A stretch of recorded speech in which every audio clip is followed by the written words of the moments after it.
Hello, good evening, everyone. My name is Mary Ryan. I am head of the Public Events Programme here at the RSA. And if you're expecting Dr. Janina Ramirez, I'm extremely disappointed and sorry to say that she's been unavoidably detained. We're really hoping that she can be with us and that she's en route. So I'm going to sub for her at the start and possibly all the way through, but we'll see how we go. But it is my great pleasure to welcome you all here for this extra special event this evening. We're celebrating, as many of you will know, 270 years since the founding of the RSA in a nearby Covent Garden coffee house, and 250 years since this building first opened its doors as the permanent home of the Society. It has been a hotbed of ideas and innovations ever since. This room, the great room where we're all seated this evening and where everyone watching the live stream is able to get a sense of the atmosphere, I hope, has played host to demonstrations of new technologies, from photography to wireless telegraphy to landmark lectures by distinguished figures tackling the big issues and public debates of the day. And across the anniversary year, we're celebrating some of those figures who've had an outsized impact on the direction of the Society across its 270 years. And today, on his birthday, he would have been 216 today, if I'm right, we're reflecting on the remarkable life and times of someone who most definitely fits that bill, and that is Sir Henry Cole. Sir Henry Cole's list of achievements is staggeringly long and varied. The first director of the V&A, he helped establish the Great Exhibition of 1851, reformed the post office, introduced Christmas cards, and was hugely influential at the then Society of Arts during Prince Albert's tenure as our president. It was said of Sir Henry that his enterprise, energy and perseverance stimulated its proceedings and supplied much of the driving force that gave the Society a new importance in the land. So he was hugely important to this Society, but his legacy lives on in many of our great institutions and in many aspects of our everyday lives. And to find out more about the man, what made him tick, and what we all have to thank him for, we've gathered a truly expert panel with us this evening. I'm going to introduce them briefly to you, and then you'll hear from them. We've got some really great treats in store for you. So first of all, we're going to hear from Dan Cruickshank. As again, I'm sure you're all very well aware, he's one of our most popular and admired architectural historians, an honorary fellow of the Royal Institute of British Architects. He sat on the executive committee of the Georgian Group, the architectural panel of the National Trust, and you'll know him, of course, from his many brilliant BBC television programmes, including Civilization Under Attack and At Home with the British, and his books, of course, including A History of Architecture in 100 Buildings, Spitalfields and Cruickshank's London. After Dan, we're going to hear, we're beaming in live on screen, Anton Howes. Anton is the RSA's historian in residence, not in residence this evening because he'll be joining us on screen from his home in Edinburgh. Anton wrote the most recent biography of the Society, Arts and Minds, How the Royal Society of Arts Changed a Nation. He is a former lecturer in economic history at King's College London, currently head of innovation research at the Entrepreneurs Network, and he's writing a new book on why it was that innovation accelerated in quite such an astonishing way in the 18th century. After Anton comes on to talk to us about Cole and the RSA, we're going to be moving on to hear from Sir Christopher Frayling. He is one of the most distinguished and wide-ranging cultural historians of our times. Sir Christopher is a former rector of the Royal College of Art, London, where he remains Professor Emeritus of Cultural History. His many public appointments have included Chairman of Arts Council England, Chairman of the Design Council, and the longest-serving trustee of the V&A. He is also, of course, an RSA Fellow and recipient of the RSA Bicentenary Medal for his exceptional contribution to promoting art and design in British industry. And finally, last but very much not least, we're pleased to have with her this evening a living direct descendant of Sir Henry Cole, Alice MacDonnell. Alice is founder of A to Z Arts, school programs that ignite an interest in important but sometimes unfortunately lesser taught subjects such as history, geography and art. And Alice is pioneering and rolling out the A to Z of London currently through the academic year in London primary schools. And she's going to be telling us a little bit more about that later in the session. Of course, we're especially delighted that she can be here as Henry Cole's great-granddaughter times 4. I think I've got that right. And she's going to tell us tonight about why she feels his achievements are such a constant inspiration, and through events like these, which she has been pivotal in bringing together. And I would like to thank her very much for all that she's done to make tonight's event possible. She's hoping to carry on his crusade in art and culture education for everyone 4 generations later. Okay, so we're going to hear from each of our speakers in turn, and then we'll have a chance to chat together, and then we'll bring all of you in too. We're looking forward to hearing your questions for our panel. Those of you here with us in the room this evening, and everyone watching online, you're very welcome. We look forward to hearing from you too. But without further ado, let's hear from our first speaker, Dan Cruickshank.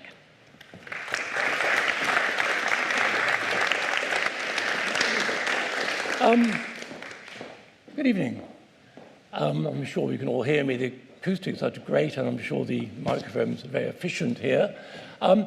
15 minutes. I have only 15 minutes. Well, I'm a Londoner, and as all Londoners who have an interest in London and in architecture and in history, I have, of course, a deep and abiding fascination for Henry Cole and for the Great Exhibition. I mean, it was one of those defining moments that always one explores and one tries to assess the impact, the impression it made when it opened, and the consequences of it after it closed.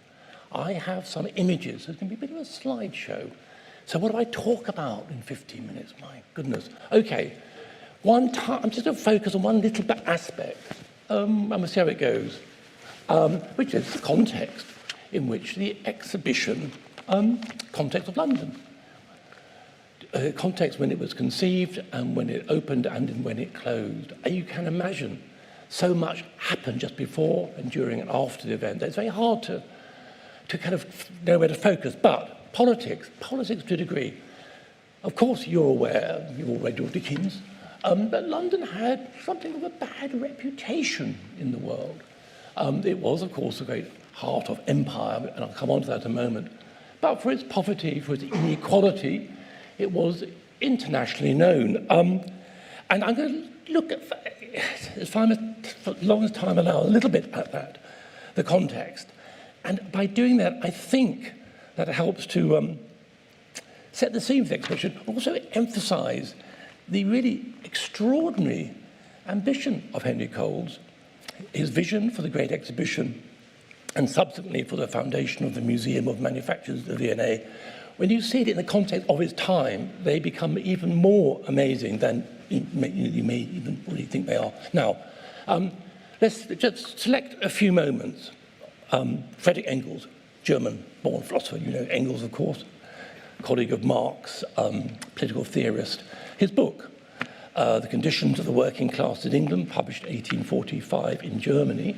Mostly it focuses on Manchester and Salford, but he does a London case study, because for him, London was the epitome of inequality. As it happens, the area he chose to focus on is where I live, Spitalfields, because it was well known around the world as an area, I say, of alarming poverty. And just to show you, for those who do not know it, this is John Richard Hall's map of 1820, detail of Spitalfields on the north-east boundary of the City of London. Coming up on the left-hand side is what's Bishopsgate. This is looking north. And you see the sort of the network of streets. As you know, Spitalfields slightly will recognise at the bottom as Hawksmoor's, Christchurch, Spitalfields, and the streets above. Towards the top, the north, it was a notoriously, desperately, poorly occupied area. Spitalfields, gosh, this is a lecture by itself, but just bear in mind, it grew in the late 17th century as a merchant town for rich Huguenot families in the silk industry were incredibly successful until the late 18th century, and then for lots of reasons became a place of utter poverty. These merchant houses were divided up, multi-occupied and multi-use and so on and so forth. And the overcrowding became a byword. I mean, interesting, so Engels goes to look at this area, and the point he's making, of course, is one which is pertinent to the whole idea of the Great Exhibition, the world of inequality, the world of progress promoted by the exhibition, but in a larger world of intense want. I mean, the point he makes, of course, he quotes a piece published in the Times, actually, in 1843, about Spitalfields. In his article, in his book, case study, he talks about this Times article, and the Times says, "Let all men remember this, that within the most courtly precincts of the richest city of God's earth, there may be found night and day, winter after winter, women young in years and old in sin and suffering, outcast from society, rotting from famine, filth, and disease. Let them remember this, and let them not theorize, but act. God knows there's room for action." Engels' point, by quoting it, was very simple. He talks about Spitalfields, his own impressions of its squalor and overcrowding. Simply to say, within this, the richest city in the world, the heart of this great empire, was scenes of poverty which defied belief. What was to be done about it? So he raises these points. 1845, 1848, of course. Well, you know, was that inequality possible? Could it exist? It seemed in 1848 that the writing was on the wall. Remember the year of revolution. This is Paris. In that year, 48 into 49, 50 nations and countries. There were uprisings, popular uprisings, against entrenched rule by monarchies, by aristocracies, promotion of monarchy, of democracy, more rights and more for working people, political rights and employment opportunities and so on. And of course, it was in that year that the Communist Manifesto was published, written partly by Engels and of course by Marx, who was, as you know, a member of this society. Interesting, isn't it? 1862, he was invited to join this society. Interesting to me because that's the year after he left London. He'd been in London for 10 years, and he was just about to start work on Das Kapital, but I must look at the letter of invitation, the letter of acceptance you have, don't you, interestingly. So, Marx is part of the story. So, these revolutions seeking liberty from authoritarian governments and so on and so forth. As we know, Engels and Marx were disappointed by the results of the revolution. They didn't achieve much immediately. All sort of petered out. And they did touch England, of course. There was, no time to talk about it, but there was renewed disquiet in Ireland, more suppression in Ireland. And I suppose in England, the obvious kind of expression of the feelings of 1848 was obviously the Chartist movement. There we are, the Chartists. Interesting. England always does things differently, doesn't it? You have rebellions throughout Europe, I say 50 nations. But in England, working men gathered in a very solemn and civilized and quiet manner, asking for basic rights. As you know, the 6 points, all men, obviously not women, that's much later on, all men over 21 to the vote, and so on and so forth. There's six cardinal points. I show you this image because the Chartists made three charters, each of which was rejected from the 1830s. The last one, 1848, this is a wonderful photograph of Chartists gathering on Kensington Common for their third charter, when 3 million people signed the charter asking for these basic rights for working people. The vote, secret ballots, and MPs not having, would be salaried and so on and so forth. So, my point being, in my 5 minutes left, I suppose, is that this is, to a degree, the context of the Great Exhibition. The political and social context. It's so important to remember where it came from, to think of the ideas that were being discussed. Did crowned heads tremble in 1848? I suspect they did, to a degree. And it was quite clear that something had to be done. I mean, the things to do were obviously many. Political military suppression wasn't really an option. The obvious option was to educate, to give people opportunities, to welcome them into a bigger society, make them feel they had chances, had opportunities, were not excluded. Inspiration, education, example seemed to be the way to go. And of course, in England, it was to degrees successful. And you may say the Great Exhibition, opening in March, 1st of May 1851, was part of an expression of a determination to reach some political alliance and understanding with the mass of people, the 3 million people who signed the Charter, for example. I mean, okay, Henry Cole, his role in all of this. Okay, so he was chairman of the council here. And famously in 1849, June 1849, during the aftermath of the great year of rebellions and revolutions in Europe, he went to Buckingham Palace and he met Prince Albert, and they agreed to embark on this, on the great international exhibition. International, of course, was important. It was to promote British technology and British achievements, but he recognised that it could be done best by putting those British achievements in the context of the world achievements. Britain would look better. It wouldn't be a case of sort of suppressing competition, but putting yourself against competition, showing how better you were. That exhibition, of course, was a high point of a long-running campaign, actually, that had started, well, in the 18th... Well, Prince Albert was a president here. You got your Royal Charter here in 1847. And so this place had been involved, certainly as far back as then, in the notion of exhibiting and promoting British excellence, British technical excellence. I say technical is odd now, isn't it? But of course, that was part of the notion that all could be improved. People would have more fruitful and more productive lives by the application of what was offered by new technologies. I mean, release from backbaiting, repetitive toil, and so on and so forth, greater wealth for the nation. This was kind of the idea. And also, of course, the Great Exhibition had another aim, improving the taste of the nation. And that is a really interesting and difficult topic, isn't it? Taste is subjective, but nevertheless, it set out to improve the taste, and by doing that, making a workforce that was more productive, more able to produce products that were not just tasteful, but higher quality, more able to compete. How am I doing for time? 5 minutes? Oh, my God. Okay, so. And the Crystal Palace itself, of course, was the great expression of so many of these aspirations in terms of the application of technology, and also kind of a future vision, a vision of the world, how it could be. I mean, if you look at images of it, it is, it remains staggering, doesn't it? Staggering creation. You know the context. Okay, so after the meeting at Buckingham Palace, I should just step back a moment. A process is put in hand, again, completely engaging Henry Cole and the society here.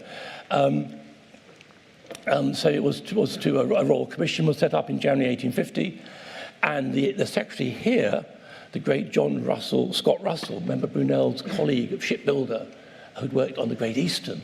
He was the secretary here, and he was then made the secretary of the Royal Commission. So it's very much a society project with his, with these key characters moving from one to the other. And so a competition was held. Over 200, I think, designs were submitted. None were really very good. And then this weird guy, Joseph Paxton, Duke of Devonshire, gardener, maker of greenhouses, came up with this sketch, which absolutely was the epitome of the age, in a sense. There's the image of it as built. The point of this thing, it could be built quickly, and it utilized entirely contemporary technology. So cast iron and wrought iron. Glass that had just been, a type of glass just then invented, large spans of glass were possible. This thing went up within a few months of the temporary site in Hyde Park, Crown-owned land, and did indeed open on the 1st of May, 1851, and was a wonder of the age. I mean, how it operated. is extraordinary. I don't have time to go into this, but how it fitted into the world of London, the world of poverty, who could see it, who couldn't see it. I mean, Queen Victoria famously went, I think, 34 times and proclaimed it the greatest moment in the history of the British Empire, and so on and so forth. Many other people felt the same. But gosh, it was radical, wasn't it? New materials, a new way of designing, a new way of building. 6 million people in the end visited it. Interestingly, in terms of its social aspects, okay, there it is, showing new technologies, showing new ways of doing things, and so on and so forth, new machines, labour saving, British and foreign, all brought together. There were, of course, critics. The critics are, of course, amongst the most interesting voices in all of this. I mean, if you remember, Thomas Carlyle, for example, rather predictably thought it was just like a great big glass soap bubble, this sort of structure. John Ruskin, again, predictably, sort of the man who's the father of the Gothic revival and authentic construction and, structural polychromy and so on and so forth. Just saw as merely an overgrown utilitarian conservatory. Most interestingly was A.W.M. Pugin. Interesting, but Pugin, of course, was given the Gothic Gallery. He was part of it. I think it's wonderful, his photographs, his early photographs of it. Obviously dismantled by the end of 1851, so you've got these early photographs, which are sensational in themselves, technology and all that. Just they take you in there, don't they? I mean, you can begin to imagine. I mean, so much of Victorian life was escapism, gin palaces, pubs, lived in poverty, went to a lovely place with sparkling glass. This must have been the ultimate in escapism. The architecture, novel beyond comprehension of most people, with the wonders of the world brought there and the wonders of Britain brought there. And Pugin, I say, did this, the Gothic court. So it showcased him, but what he thought he ever said to Paxton, that you better off sticking to building greenhouses, So there was lots of stuff like that going on. And of course, a lot of people were suspicious of the imposition of taste. I mean, I won't go on about this, but it is curious, isn't it? The idea that it was teaching people how to look, how to see, how to want, how to make. And in that process, I think Christopher will talk about this in a moment, transforming perceptions of things. Oh gosh, I was only talk about the precedents, but no time. If you go to, as you know, the palace was moved. By the way, a lot of it was wood, I mean, cast iron, wrought iron, terrific. But the glass was in wooden frames in the roof and on the walls, a lot of wood. And it was moved, as you know, to Sydenham, and it burnt. And it burnt partly because it was half of it was wood. Actually, people forget that. But you cannot see it now. You can see the podium, but you can't see anything of it. But you can get a glimpse of it. For example, I mean, the Palm House in Kew, earlier, ironmaster called Turner with Decimus Burton, late 1840s, pioneered the use of wrought iron in architecture, 1840s. So you've got that. And there are other buildings. You go to Paddington Station, of course, that's an instant sort of legacy thing. Brunel had worked slightly on. Brunel's one of the kind of advisory figures and had worked on the Crystal Palace. So he took elements of it from the shed at Paddington. Anyway, so this is, by the way, this is interesting, lovely image. Pugin's Gothic court. What could he have made? Gothic court, there it is, medieval fabrics, ecclesiastical, a world of the spirit of Christian medieval religion in this great iron shed of glass. Gosh. I maybe have 2 minutes. So just to say, what was it? There were direct aspects of the exhibition that tackled some of the grievances identified by Engels, Marx, and gosh, I haven't got time for Dickens. Also, of course, a member of here, Charles Dickens. He wrote much about it. As a journalist, he was intrigued in sort of doing journalistic type things like saying, okay, you've got the Great Exhibition, this is what London's really like, and talking more about poverty in the Spitalfields. Read Household Words, interesting, in 1851, just before the exhibition opened. He started a series of articles in Household Words, revealing the real poverty of London and how, just don't forget, the exhibition's okay, but don't forget the reality of poverty, inequality, and so on and so forth. Attempts to right wrongs, well, I need quick references to this.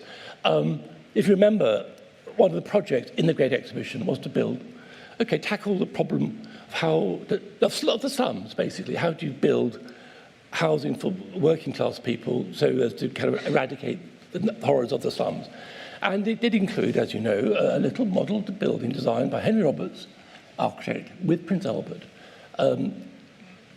This is based on a project by Roberts a few years earlier, Stretton Street dwellings, which survive in Bloomsbury, pioneering the notion of how to create hygienic housing for working people. Hygienic and fireproof, so steel frame, iron frame and bricks. Each apartment has a water closet and so on and so forth. So that there was that kind of thing that was, and I should say that the society that built the Stretton Street buildings, Prince Albert was the president of that society as well. So it's a very direct plug-in between all these enterprises. And there's some images of it as built there. It survives. Model houses for the workers, it says that outside. No time. Just the other character, the great thing, just Henry Mayhew, I just say, go and read for yourself. London Labour, 1851, incredible. Again, puts it in the context. And so published in 1851, the same year as the exhibition, there's 3 volumes about the street folk of London. What was in this for them? He talks very directly.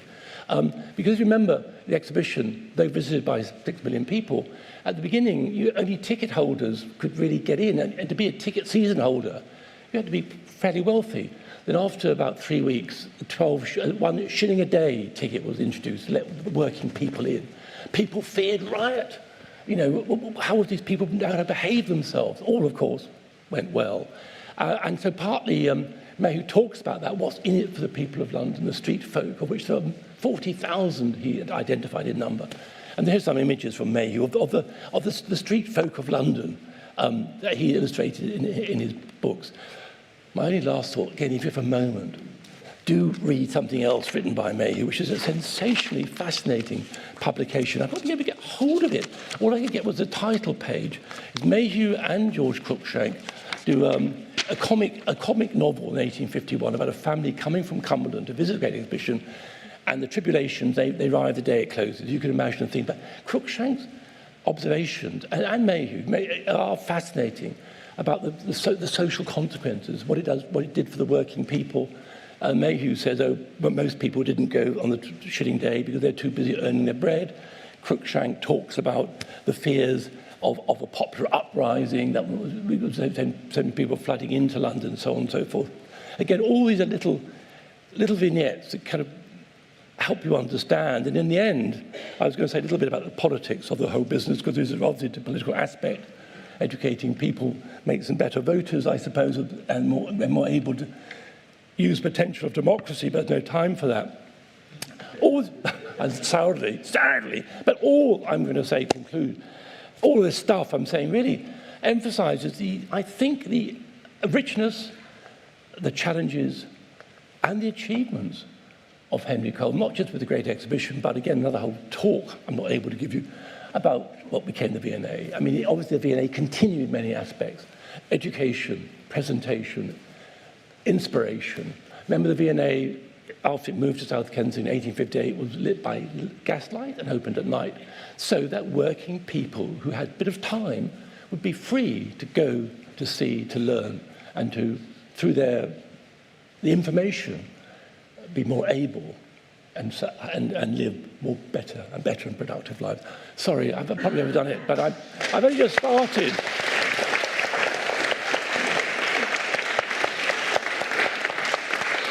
Thank you for your tolerance, as you can see. Oh, so by the way, that's just that. Remember, that is the model housing that was built at the Great Exhibition by Prince Albert and Roberts as a demonstration in Hyde Park, and then moved and built on Kennington Common, where the Chartists had been only a few years earlier.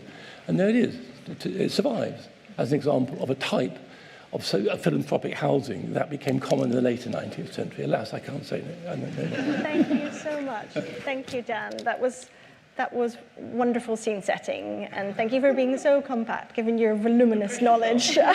We definitely need to book you for a part 2 solo.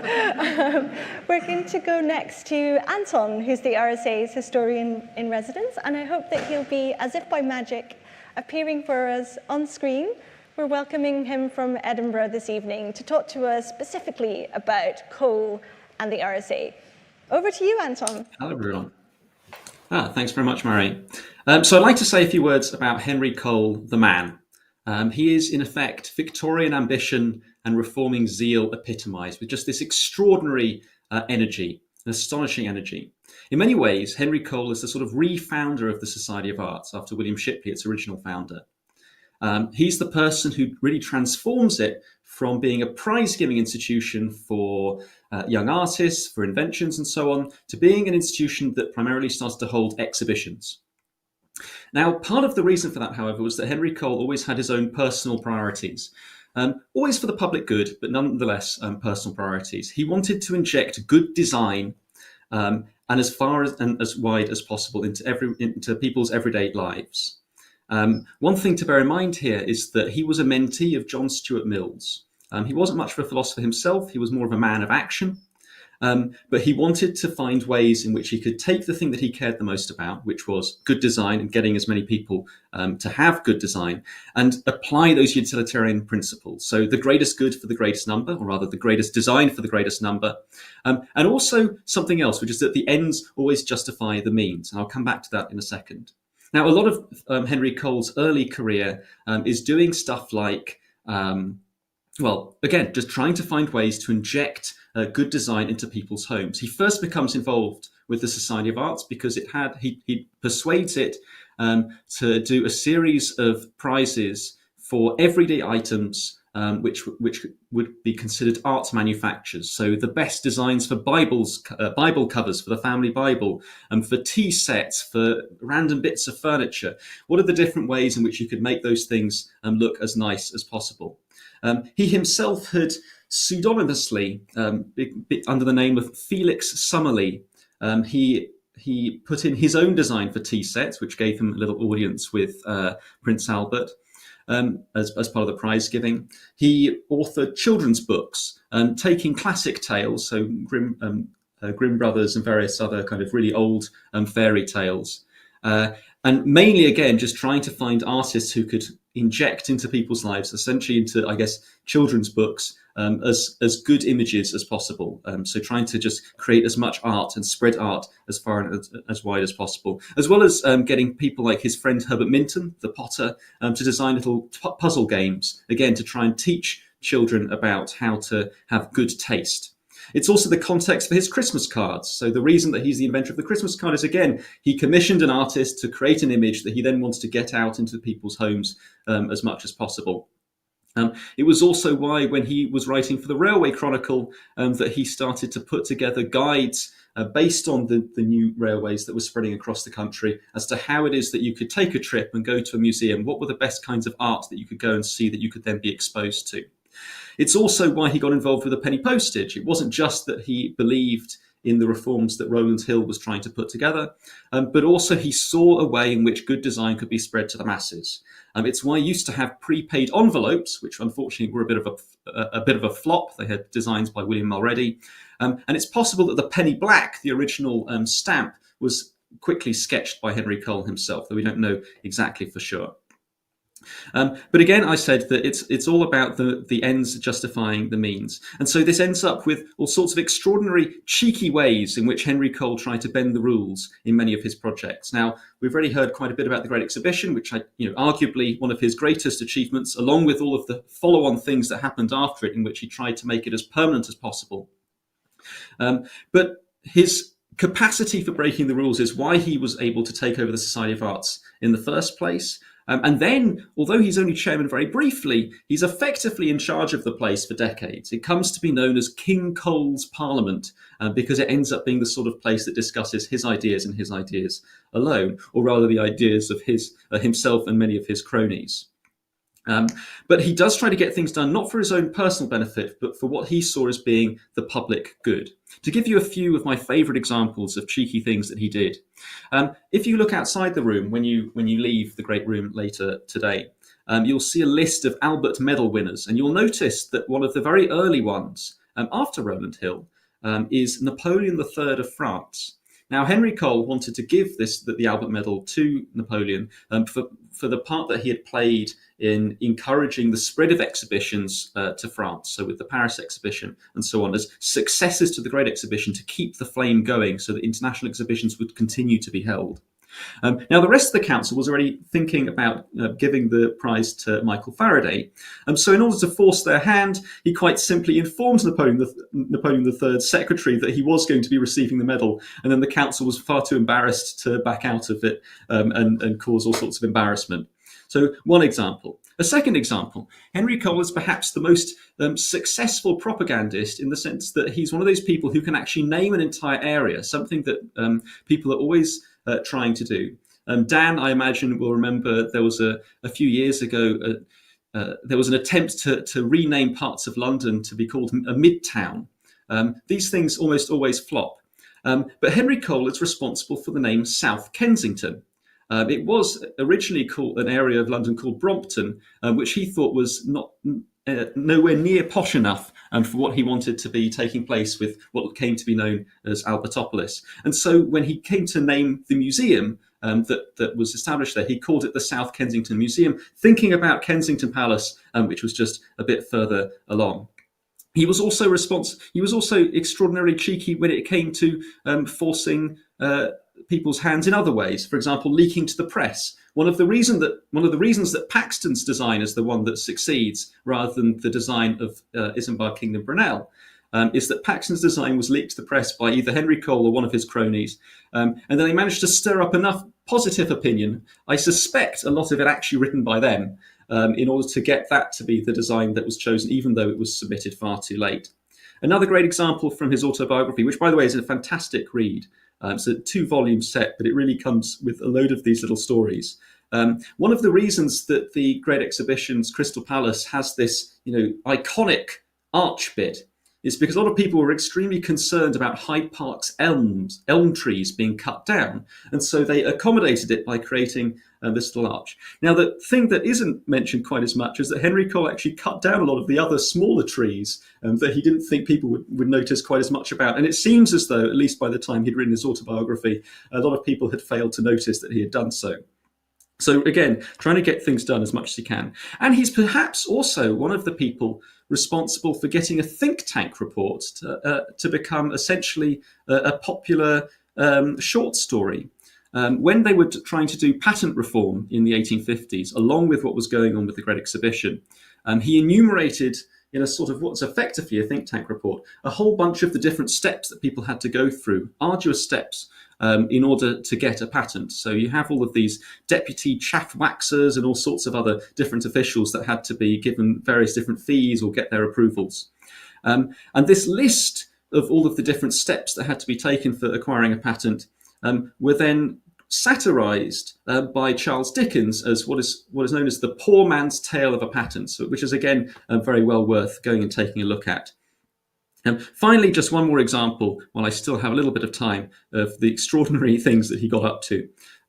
After the Great Exhibition, when he was trying to get things made permanent, so this is just before I think the South Kensington Museum is fully established, he did, in trying to get these things going, Dan mentioned that taste is one of those issues that could be quite controversial. He did actually have an exhibition of bad taste, which people were almost immediately horrified to discover a lot of the things that they had bought were there on display. And so that one was kind of quietly pushed away and done away with. Anyway, there's a whole lot more that you can read about Henry Cole. There are fantastic biographies of him, one by Elizabeth Bonathan.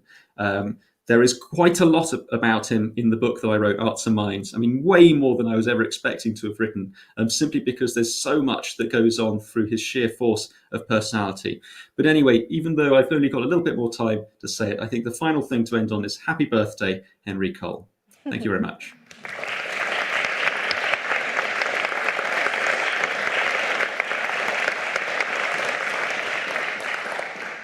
Thank you so much, Anton. That was absolutely brilliant. And we're going to go swiftly on to Sir Christopher Frayling, who's going to give us the next exciting instalment in the marvellous works of Henry Cole.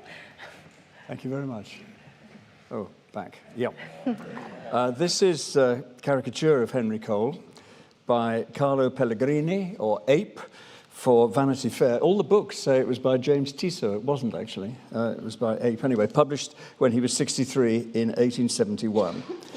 And I want to start with a confession, because when I was rector at the Royal College of Art from the mid-1990s, and while I was serving as a trustee of the V&A, I had this lithograph framed just above my desk to remind me every day of what would Henry have thought, because this mattered a lot to me as a great public servant, and in particular as a person that history hasn't been very kind to. A reminder of someone who saw the museum and the college as parts of a continuum. He didn't see the heritage and contemporary practice as two separate things. You went in one entrance of the V&A, you got the Royal College, and you went out the other entrance of the V&A, you got the heritage. And he saw them as a continuum, and I agreed with him. And this image is, there he is with his inseparable terrier, Jim, at his side. Cole was somewhat vertically challenged, shall we say. He wasn't a tall man. And when he was depicted by caricaturists, Jim was usually put next to him on his hind legs for scale. Jim's master was well known by then about town as being a bit of a terrier himself. His motto was, "Whatsoever thy hand findeth to do, do it with all thy might." And he was known, inevitably, given his involvement in the first commercial Christmas card, as King Cole. Now, in 2002, I was asked to contribute an image to the Victorian Albert Museum's 150th birthday album. So it was this that I turned to, and my caption, that's the whole image. I cut off his head, but that's his baggy trousers and his tailcoat, and Jim standing there. Trying to make sense of Jim was quite difficult because the lithograph doesn't give you much detail, and I had to look at it more closely. Anyway, my caption was, "Henry Cole's faithful and inseparable terrier, Jim, was around for much of Chapter 1 of the V&A's building. Master and dog were both terriers. Jim apparently enjoyed making a great exhibition of himself, and so, of course, did Henry Cole." So that's now in the V&A archive, so someone will come back in 150 years and find it there. There's Jim. We've heard a lot about how much of a terrier Henry Cole was, and in fact, a contemporary said of him, he liked to burrow underneath obstacles and come out the other side. So he certainly had that approach to public life.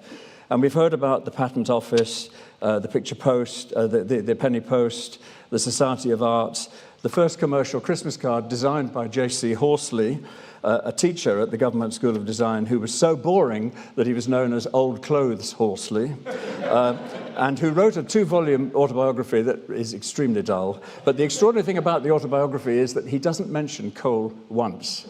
Cole gave him his big chance by getting him to design the first commercial Christmas card and helped him to become the principal of the Government School of Design. Doesn't mention him once. As I say, history has not been kind to that kind of public figure. Felix Summerlee, the pseudonym of Henry Cole. Felix as in happy, Summerlee as in sunny summer days. You know, Cole was the sort of man for whom the glass was always half full. He founded the first design magazine in the world called the Journal of Design and Manufactures in 1849 as a stick to beat the Government School of Design with, and it is the most remarkable publication. He actually has bits of fabric stuck into each issue of these to give you an example of the sort of textiles that should be produced, and the Great Exhibition.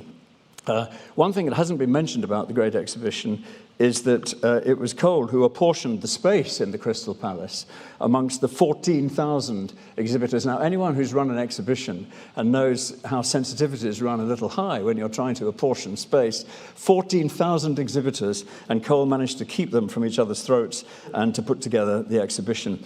Some of us believe that that part of London should not be called Albertopolis, but Coleville. Oh, I thought that was rather funny, actually, but never mind. So, through all this, he also had an unrivaled ability to rub people up the wrong way with a very short fuse. And people had mixed opinions about Henry Cole, I'm afraid to say, because he certainly had a bad temper. And for this evening's celebration of Henry Cole, on the great man's birthday, I want to concentrate briefly on the immediate aftermath of the Great Exhibition, with the School of Design and the Museum of Ornamental Art in a kind of halfway house between the Great Exhibition and the great buildings of South Kensington. Because this moment was the origin of the Royal College of Art and the V&A Museum, and much else in South Kensington. And as we know, The Great Exhibition made a surplus of £186,000. £186,000. That's tens of millions in today's money. It is quite extraordinary. And much of it was spent purchasing land in South Kensington to turn it into a cultural quarter. What a vision that was. I think in our lifetime of the 1951 Festival of Britain, of the Dome in Greenwich, and indeed the Olympics, all of which cost a fortune, didn't make a penny, cost an enormous amount of public money, and had rather depleted visions which came out of them. But that's another story. But the vision of South Kensington, Colville, that really was quite something. I want to take you round the opening public exhibition at Marlborough House in St James's, Henry Cole's brainchild, catalogue in hand, partly because I want to show you how innovative he was. People have talked about good design, design reform, and taste, but partly because he was very much a mid-Victorian figure as well in the way that he was thinking. There's a danger of making him seem too modern because so many of his ideas were innovative, when in fact he was very much planted in the 1850s. What happened was that the Government School of Design was based in Somerset House. This is the art students of the day copying. In the first year, they copied geometric forms. In the second year, they copied historic pieces, fragments of historic sculptures and so on, many of which have ended up in the cast court at the V&A. I like to remind the V&A occasionally, it started off as the visual aids of the Royal College of Art. Anyway, that's another story. So as the students copying these sculptures and so on, and Cole was determined, through the Journal of Design and Manufactures, to reform the school so it actually had something to do with everyday design and what he called the application of art to design. So that's one aspect of the equation. The other, which Dan has talked about, was creating a museum which would actually reach out to the public and improve public taste. And as a staging post, he moved the Government School of Design and his first idea for a museum to Marlborough House in Pall Mall, with the strong support of Prince Albert, together with the school's large collection of plaster casts of the greatest hits of European sculpture. Those are the ones that many of which are in the cast court. And on the 19th of May, 1852, only a month after he'd moved in, Cole's Museum opened its doors to the public for the first time in a suite of rooms on the first floor of Marlborough House. The museum's intended reach was very ambitious. The specialist students of the School of Design, manufacturers, our members of the manufacturing population, chemists and other scientists who could be attracted by the processes, the appliance of science, and members of the public who it felt was needed to learn about the principles of design so that they'd become rational consumers. In fact, Cole and friends couldn't settle on the name of the museum to start with. This is a document in the V&A archive. Was it the Museum of Manufactures, its original name, or was it the Museum of Ornamental Art, which it soon became, or, as this handbill puts it, a bit of both, the Museum of Ornamental Manufacturing? Clearly, branding hadn't been invented yet. They couldn't quite work out what to call this, the Museum of Ornamental Manufacturing. Was it predominantly aimed at design students or the trade or the public who would come in free on Mondays and Tuesdays? But whatever the muddles, Cole was personally very clear about the project. People have talked about good design, and Dan said taste is subjective. Well, for Cole, it wasn't. This is what he thought the project was about. Taste has its principles as well as morals, which people understand and know. I think to act upon the principle of everyone to his taste would be as mischievous as everyone to his morals. And I think there are certain laws and principles of taste which all eminence of artists are agreed upon in all parts of the world. It is a branch of human science. So it wasn't a matter of aesthetics for Cole. It was more a science that went right back to the Greeks. And there were certain basic principles which could be applied to design, which could be learned. And in the era before Karl Marx and Freud, the taste was not about sociology, and it wasn't about psychology. It was about science, a science of taste. And Cole didn't distinguish between genders, generations, income groups. For him, the phrase public taste, the public ability to discriminate, was enough. The Great Exhibition had shown for all to see that not enough designers in Britain fully understood that science. it had also shown the crying need for a popular collection of art in London. So that's what he tried to do in Marlborough House. As I say, is this test driving the idea of a museum, test driving the idea of an art school in Marlborough House. It opened with a double bill. The annual exhibition of designs by students of the government school. This is a prize-winning drawing of the year before from the Government School of Design. Took the student about 8 months. And some examples of modern manufactured goods from India, France, Italy, and Turkey, and a few British things as well. And these were purchased with a grant of £5,000, sanctioned by Parliament, from the last days of the Great Exhibition of 8 months before. £2,000 on foreign products, £1,500 on Indian fabrics, and less than £1,000 on British. This, ladies and gentlemen, was the first ever purchase grant of any British museum which had been received from central government. It had never happened before. The Marlborough House exhibition stayed open for 17 preview days in summer 1852 and then closed and then reopened in September with its proper exhibition. So you've got the drawings by the Government School of Design, and you've also got various exhibits which were purchased from the Great Exhibition. It reopened in September 1852 with an expanded collection from the Royal Collections and Hampton Court, loaned thanks to Prince Albert, and it featured a completely new attraction, which has been mentioned, in the corridor which led to the exhibition rooms. And this would be the first thing every visitor experienced as they came in, a sort of orientation chamber. The Times on the 6th of September reviewed it. The gallery was called Decorations on False Principles. The anteroom is fitted up as a sort of chamber of horrors with a collection of all kinds of so-called ornamental manufacture which are considered to exhibit false principles of decoration, such as vulgar or inharmonious colouring, want of meaning and unity in pattern, graceless imitations of natural forms, etc. The department, in giving its reasons for condemning the individual examples here shown, 87 in all, afford the public an ample opportunity of testing the accuracy of the canons it enforces in its instructions to students. So that was telling them. I mean, that was the Times launching this first exhibition. It has been suggested that Cole himself ghosted this article about himself because he was approached by someone later that day who came up to him and said, "I saw your puff in the Times, Henry." If so, it was he who adapted the phrase Chamber of Horrors from Madame Tussauds to a museum of design, and it was the kind of tactic that he was actually rather good at. Some of the exhibits had already started life as visual aids for the Government School of Design, but they were interspersed with 8 large format placards explaining the true principles of decorative art. Some of them derived from Pugin, from his True Principles of Christian Architecture, which had been published some 11 years earlier and were quoted in the catalogue. These were the principles. In designed objects, ornaments should be appropriate to function, which doesn't actually mean form follows function, but it sort of means something like that. Ornaments should be sympathetic to the material from which the thing is made and take account of the way it's constructed rather than added on as an afterthought.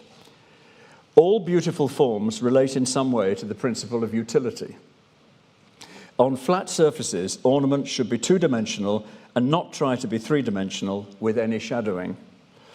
Natural forms should be abstracted and formalized rather than directly imitated, and they must never be shown in perspective. They should be stylized and flat, with the light coming from one direction. It was good to use nature as a guide, but never, quote, vie with nature. The forms of the past are never to be copied, but only studied to understand their formal principles. And where possible, geometry and symmetry should be borne in mind, for they are the bases of all ornament. And, said Cole, this had nothing to do with style. It is about, quote, exemplifying some right principles of ornament or some feature of workmanship to which it appeared desirable that the attention of our students, the public, and manufacturers should be directed. Now, I've managed to track down 17 objects from the Gallery of False Principles out of the 87. And it's been very difficult because the museum never gave them an accession number. They were rather ashamed of them. And when they were transferred to the Museum of Manufactures, to the South Kensington Museum, to the V&A, they never quite got accession numbers. But by dint of much detective work, I managed to track down 70, because museums never throw anything away. So they were there. But for example, the candlestick in the style of Louis XV, which I'll show you in a minute, was only registered with a museum number in the year 2000. So it took quite a long time to actually accept this object as part of the museum. But the catalogue has survived, and it's a great help. So with catalogue in hand, in the last part of this talk, let's enter Marlborough House and go to the gallery marked Decoration on False Principles and see what you see. So as you go in, you go past the display board, which has those principles on it. And then the first section, woven fabrics. Exhibits 1 to 9 are carpets, several with flowers directly imitated from nature, false, and out of scale with each other, false. Quote, stripes running horizontally, contradicting the lines of the folds in the use of such fabrics. And another featuring pierced Gothic panelling and a representation of a moulded surface on it, false. Then exhibits 10 to 14, furniture chintzes. Here are numbers 10, 11, and 12. False principles, observations, direct imitation of nature, branches of lilac and rose trees made to bend to the forms of sofa cushions and their arms. In other words, these are examples of the cardinal sin of trying to compete with nature, wrong shading, too much perspective. The decoration of chintzes seems at present to be of the most extravagant kind. The lightness and thinness of the material will never carry such heavy treatment. So, false. Number 12, similar to number 11, had actually been put into the Great Exhibition by one of the most popular furnishing shops in mid-Victorian London. So they were furious to find themselves, as you can imagine. No matter, as the catalogue said, the ground, which should be light in chintzes, is entirely obscured by pattern. General want of repose, too dark, too dense, false. Furniture chintzes number 14 to 16 contain wreaths and festoons of natural flowers tied together with imitations of ribbon. Imitation of one fabric upon another, ribbon upon chintz. The design of the ribbon composed of direct imitations of natural flowers. Want of symmetrical arrangement, false. Then exhibits 17 to 20 are silk hangings. Such hangings should, said the catalogue, provide a background to the furniture and occupants. They should complete a domestic picture, it says. The design should be subdued, not too much contrast. It should be flat and conventionalized, with only one light source rather than several. And then in the second section, paper and other hangings, there are numbers 21 to 36, and most of these were said to be guilty, yet again, of direct imitation of nature. Number 27, for example, showed perspective representations of a railway station. This is a wallpaper, colour printed from wood blocks, a design frequently repeated and falsifying the perspective. The Builder magazine took issue with them on this. It had nothing against this wallpaper, it said, so long as it was confined, quote, to the houses of the humbler classes of society, and provided their subject matter was educational. Unfortunately, the railway station was deemed not sufficiently educational. False. Perhaps number 28 was representation of the Crystal Palace and Serpentine, with flights of steps, an architectural framework, and a lake which wasn't really there. No, it was causing, quote, the same error as number 27, the railway station. So Great Exhibition souvenir wallpaper was out as well, as were these two showing details of Gothic architecture piled on top of one another. Number 31, false principle, perspective representation of architecture. And number 36, also an imitation of Gothic architecture. It's interesting that Pugin, in fact, in his Principles of Christian Architecture, also had an illustration of the misuse of Gothic architecture, and this is it, and it bears a strong resemblance to numbers 31 and 36. And then there's number 35, horses, water and ground floating in the air, landscapes with racehorses. And number 36A has perspectives of architecture employed as decoration, and in a different perspective at the bottom, a battle complete with a cavalry charge. And then in the third section, garment fabrics, number 37 to 60, they were examples of gaudy, florid, or over-large designs. For example, striped shirts or trousers were out, sometimes with outlandish designs on them. Numbers 50, 51, 52, calico for shirts, observation, direct imitations of figures and animals, ballet girls, polka dancers, and racehorses. False. Numbers 61 to 79. Oh, unfortunately, none of these garment fabrics seem to have survived, although I think they may be somewhere. They may turn up, who knows. 61 to 79, porcelain, glass, and metalwork.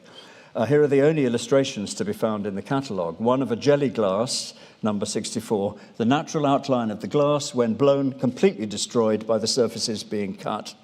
And one of a glass flower vase, 69, the general outline entirely destroyed by vertical cuttings.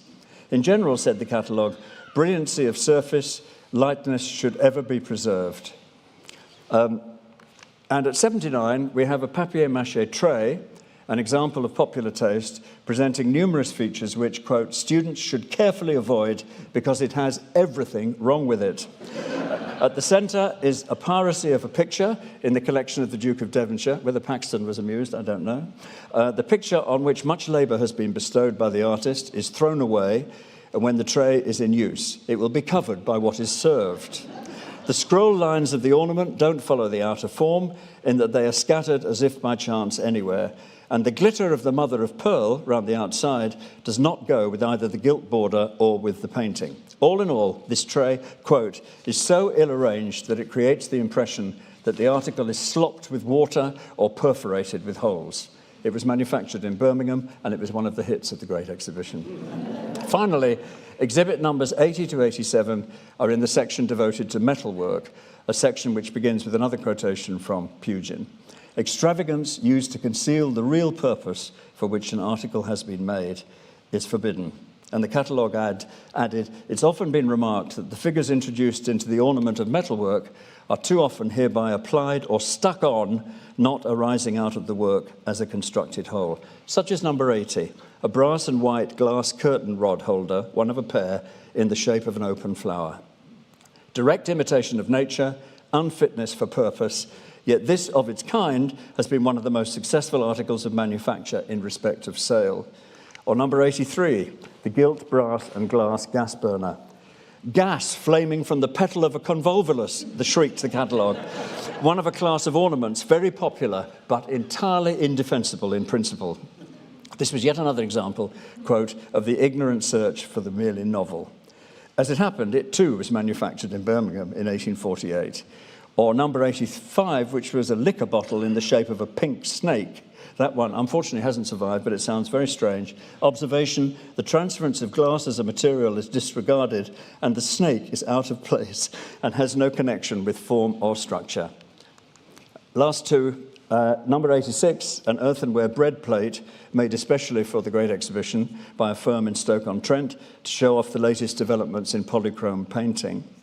It shows in realistic detail Christ and the Pharisees with a quotation round the neck from Matthew chapter 12, verse 57. Whatever its scriptural credentials, the catalogue observed a very good example of printing applied to pottery, but the surface being wholly covered is objectionable, and the religious picture, besides being out of place in the centre of a bread plate, and the mottos are very inappropriate for the intended use. Maybe a citation of the feeding of the 5,000 would have made things a bit better, or the ornament more appropriate to function. Maybe not. So to the final exhibit, number 87, the electroplated silver candlestick in the style of Louis XV, the one which was only given an accession number in the year 2000. Quote, an example of the extreme faults of this style, symmetrical arrangement being rejected as a principle. The whole appears to be the result of chance rather than design. Formless, confused, too heavy for the stem, structurally broken in two places, etc. Now, much has been made of the literature, in the literature about this gallery. Nicholas Pevsner in the 1930s saw it as a progenitor, as a prophecy of the modern movement and its principles.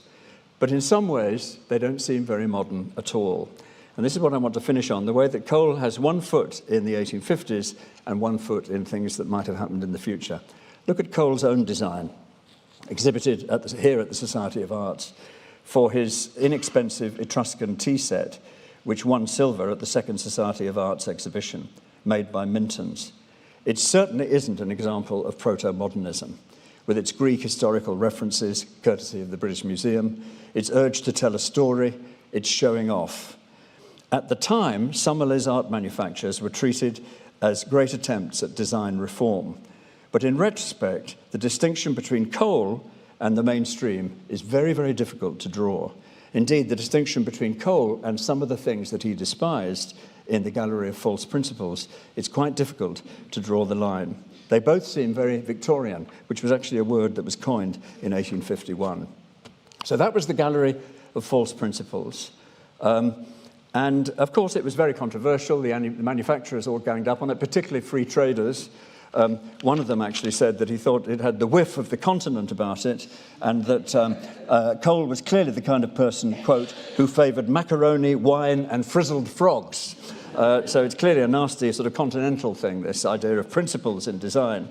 And it finally closed in June 1853 after 10 months. Not 2 weeks, as most of the books and websites say, but it closed after 10 months. Cole said it had proved a huge success with the public, but that the manufacturers ganged up on it and got it closed.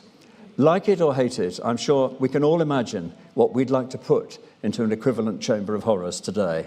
All the everyday things that really irritate us for a variety of reasons, but we usually keep them to ourselves. And as a result of that gallery, that test drive, the Government School of Design morphed into the National Art Training School, which morphed into the Royal College of Art. The Museum of Ornamental Art became the Museum of Manufactures, became the South Kensington Museum, became the V&A. And it became the heart of Coleville, which is where I came in. Thank you very much.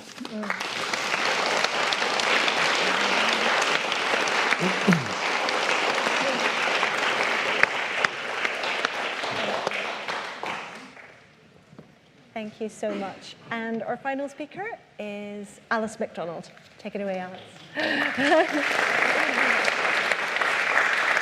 I've become very self-conscious of my dress whilst Sir Christopher Frayling was talking, so hopefully I'm not sure exactly what Cole would make of the whole thing, but I'm going to keep mine very, very brief. I am Henry Cole's direct descendant, or one of, and I've kind of been championing his name and kind of gathering lots of information about him. So I'm going to very briefly show you a few things.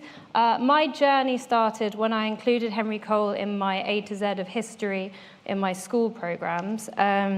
So we were coming up to Christmas, and I decided H for Henry Cole goes very well, and we learned all about the Christmas card, and it came out the same year as Charles Dickens' Christmas Carol, and we learnt all about that. And then at the end of the lesson, I said, oh, and by the way, Henry Cole is my ancestor, which all the children were kind of a bit excited about.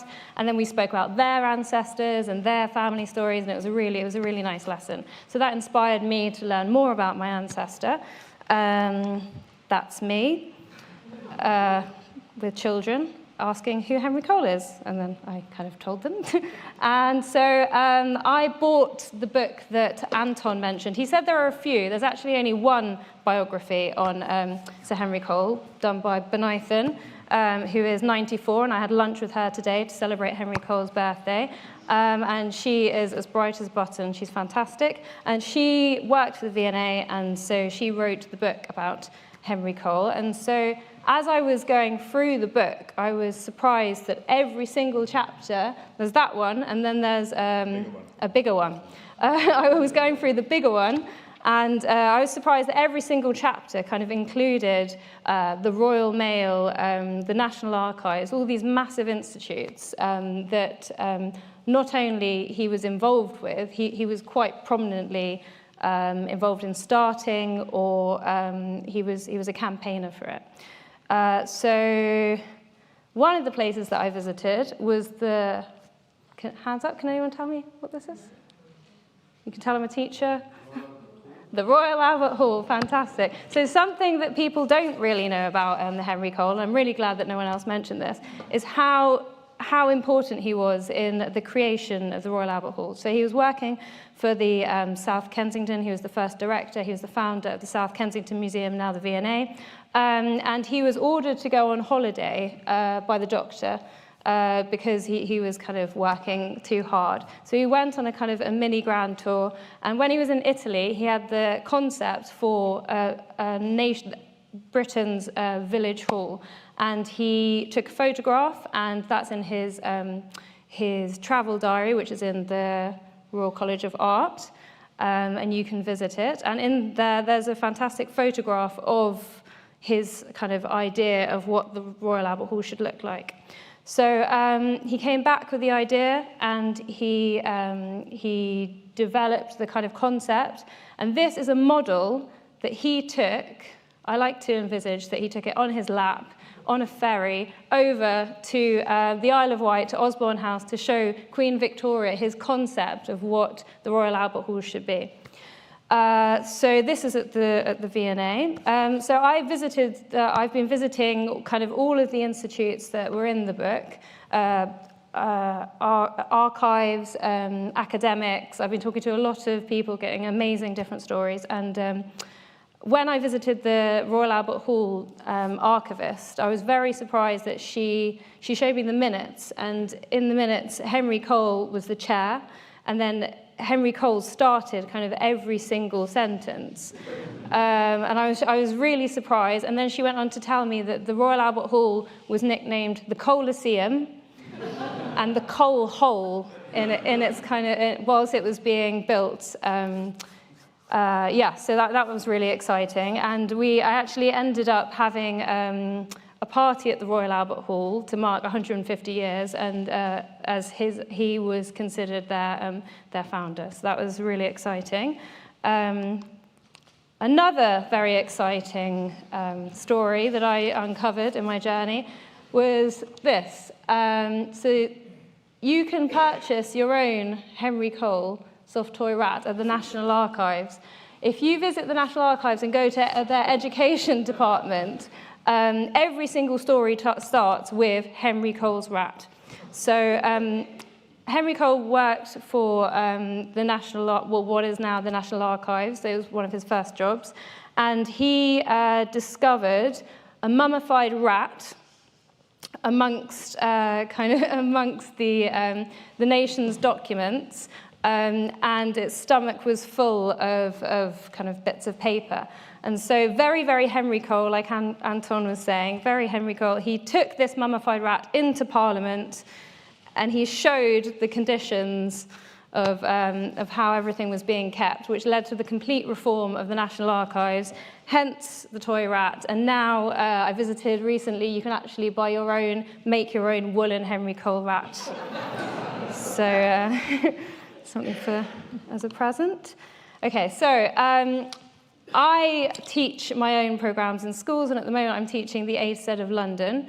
So this is my logo, and so we take different interesting aspects. Henry Cole features in this one as well. We take different interesting aspects of London. So, for example, Christian the Lion. There's a story about a lion that was bought in Harrods. And he kind of grew up on the King's Road for 6 months, and then he was sent back to Africa, and there's a famous video of the lion meeting the men, and called Born Free. So that happened in Chelsea, and I taught in the school around the corner where Christian the Lion used to walk down the King's Road. So I was kind of bringing their local history to them. That's kind of what the whole program is based on. We have Madness, where we dance and we do musical statues to, Madness songs, and we design our own record label. The Pearly King and Queens come in. Wilde's Globe, we spoke about Wilde's Globe, didn't we? We learned about Wilde's Globe, which, if you don't know it, it was an amazing structure that was basically paper mache in the middle of Leicester Square, that you could go in, and it was the whole world but inverted, and you could. And it was so up to date that the Crimean War was happening, and they would update where the troops were, and you could kind of go and visit. It was Wilde's World is one of the most amazing things that I've discovered. So this is my program. And then at the end of the program, we have an exhibition. So the National Archives, every lesson, we take a child's piece of artwork, and at the end, we have an archive exhibition. So this is, conveniently, we had this at Z for Zadell's, and we had a lovely exhibition. Okay, yes. So this is a painting by Whistler. So something that I've discovered through my journey is there's just any Victorian you name, Henry Cole had some kind of connection. Anyone. I've been playing this game for a few months now, and so Henry Cole was painted by Whistler. He went home, the next day he died. This painting is missing, presumed destroyed, but I like to definitely imagine that it's still out there. So there's a lot to still kind of uncover about Henry Cole. I've been working with the Royal Parks, who created an augmented reality great exhibition where you can take your phone to Hyde Park and you can kind of be inside the great exhibition. There's just lots and lots of different strands, and I'm hoping that I'm pulling together all of the strands so that everyone can kind of have a full picture of all of the achievements that Henry Cole did. But there's just so many things. Like he was parodied by Charles Dickens. He was best friends with Thackeray and neighbours with Thackeray. He went toe to toe with Brunel, and they kind of over the railway gauge, and he won. And there are just so many interesting stories painted by Whistler. Sullivan of Gilbert and Sullivan played at his funeral. There's just any eminent Victorian kind of ran into Henry Cole, and I just wanted to kind of pull it all together. And so there we are. Thank you so much.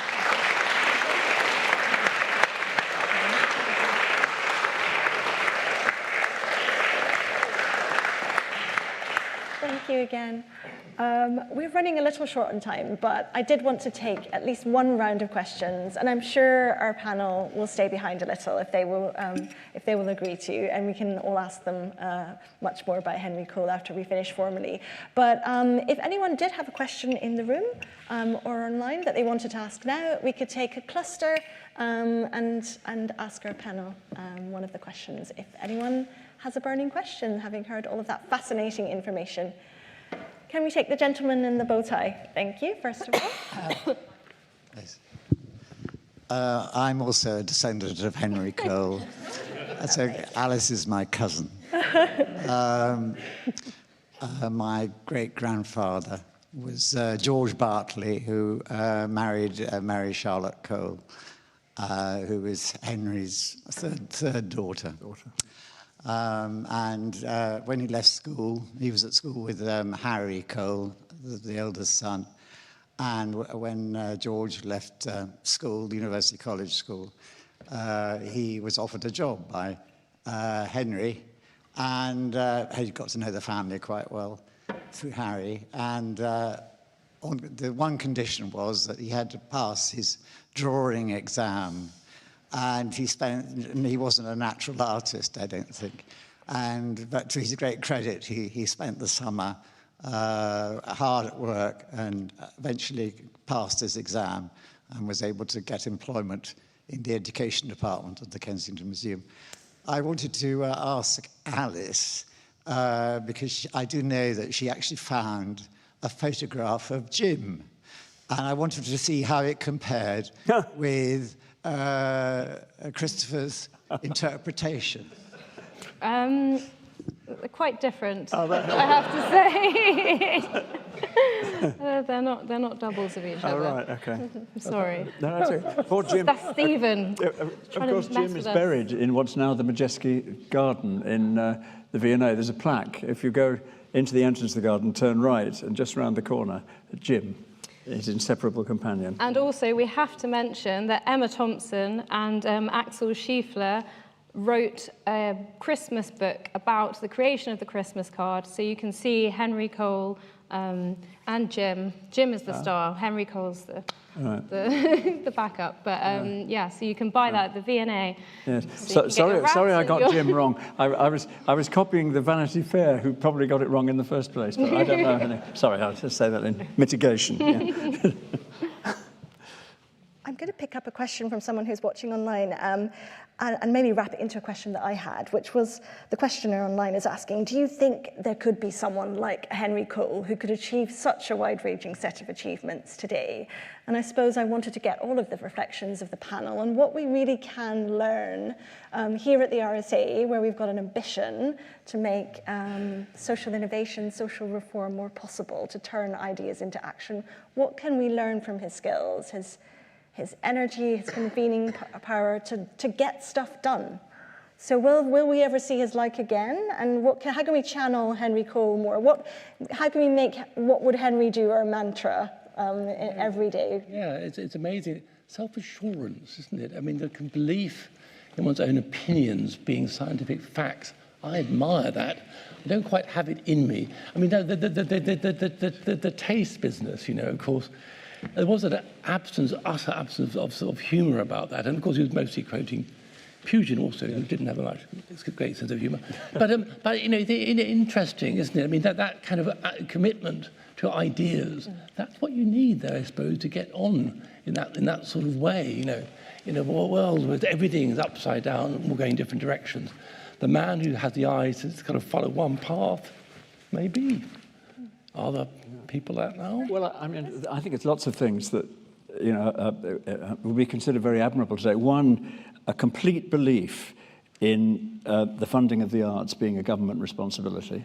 Absolute belief, and saying, and completely unwavering, and believing in public education. As an article of faith, no longer the church, no longer the bankers, like in the Renaissance, but it's a government responsibility now in the modern world. And I think that's and having that conviction, it sort of drove him, I think, as a public servant.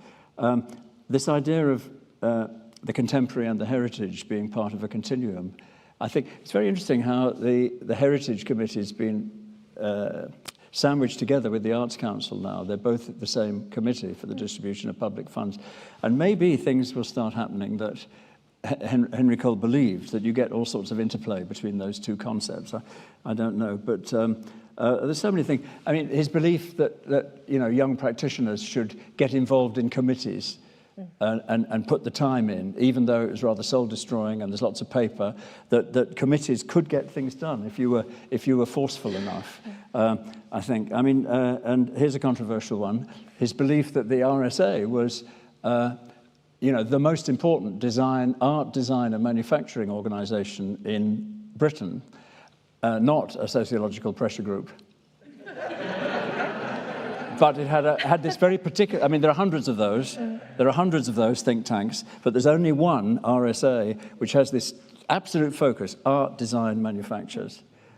He'd have believed that very strongly, and he'd have if he became your boss here, I think he'd alter the tone of the place very considerably towards the visual and away from the sociological. There's so many things, really, but I mean, there's one final thing about how he hasn't, I mentioned Horsley, not mentioning him, and when the ITV did that series on Victoria, do you remember, with Gemma Coleman a few years ago, a series of 3 series of... Can I just interject? We have the director from one of the series here. Right, well, okay, don't worry, don't worry. No, but hang on, in the third series, you had the opening of a wonderful episode about the Great Exhibition, reconstruction, but it then had Albert saying, "Welcome, Sir Henry Cole." He wasn't knighted till 1875, 24 years later. Can you imagine?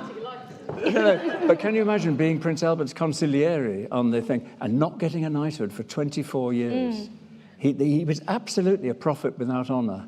And this Albertopolis Colville thing is a sort of joke, but he's the ultimate backroom person, really, that nobody really rated his contribution, but everybody live would say, "Oh, what an effective guy." But when they wrote their memoirs, they didn't mention him. He was just there. And I think that's an important lesson for public servants, actually. Fascinating. Anton, if you can still hear us, do you have any final reflections on what we can learn from Cole today? Sorry about that. Yeah, I'd say one thing that's extraordinary is that throughout pretty much this entire thing, he's a civil servant. And it's kind of impossible to imagine civil servants today being quite so publicly engaged in so many projects.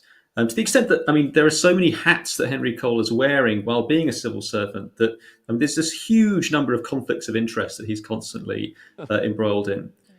One thing I will mention, though, on arts funding, there is one particular scheme which really got his interest. I think it's in it was after the Crimean War, so I think it's 1860s and 70s, which was, he had the bright idea when someone came to him of promoting school drill, so military drill, the sort of CCF type thing where you're marching up and down and doing all that kind of marching practice, as a means to encourage the creation of a volunteer army so that the standing army could be defunded and that funding used to promote arts, sciences, manufacturers, and so on and so forth. So the kinds of things that the Society of Arts are getting up to under his aegis are those sorts of extremely creative projects. And I think that's the sort of creativity that it would be interesting to see if there are similar figures today. Because I really don't think there's anyone who crosses quite so many things or will choose as many hats as necessary to get things done.